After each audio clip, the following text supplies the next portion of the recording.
All right, here we go. Got my Bay Area brother in the building, OG Big Toe. What's up, my brother? Welcome to Vlad TV. Appreciate you having me, man. Yeah, we just had Lazy Boy on, so it's only right. When you reached out, I'm like, yeah. Hell yeah, appreciate you doing that. Let's Opening do the it. door for us fellas up here, you know what I'm saying? Let's do it.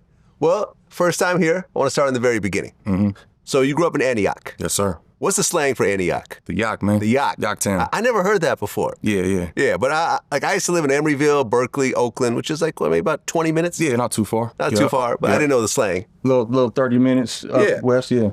And Antioch actually started out, I mean, I don't know what it's like now, but before it was like very sparse, not a lot of people really. Yeah, it was a smaller town for sure. It was, it was a smaller town. It's definitely grown a lot now. You know, a lot of people migrated that way, but it was a smaller town, Antioch, Pittsburgh, Concord, Brentwood, but yeah, for sure has a lot of history out there, Now, you grew up in a two-parent household. Correct, yeah. What were your parents like?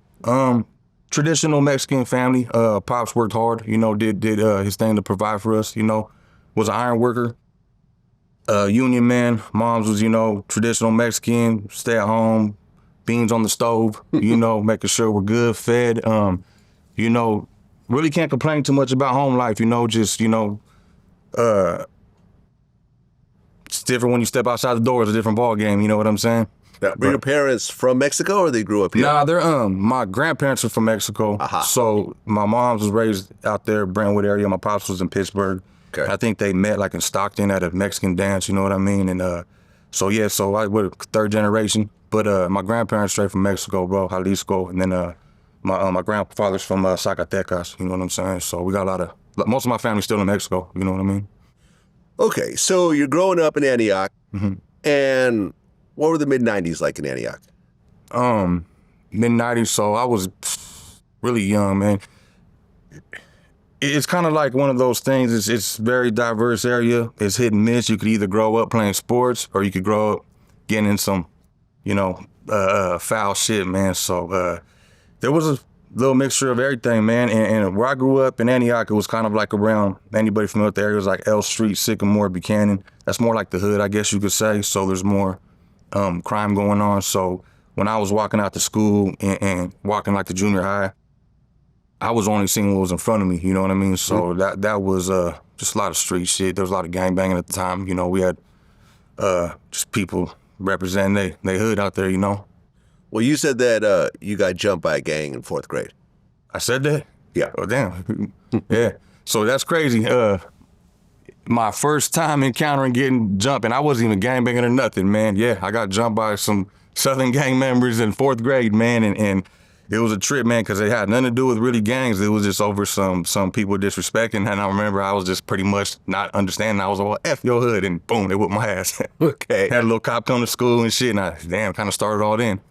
Okay, but you said Southern gang, but you're in Northern California. There was a mixture of everything. Very, very diverse, man. We had Southerners, Northerners. There was little Crips. There pretty much, I didn't really see Bloods, but there was a little mixture of everything back then. It was a melting pot. Okay, because explain how that means. Like, because you have Norteños and Sureños. Yeah. And what Bakersfield is usually the dividing line between the two, more or less? I guess if you want to say geographically. Geographically. Yeah. But, for example, I had Lazy Boy here who grew up in San Jose, and he also said there were Sureños in San Jose and, Northern California and For so sure, forth.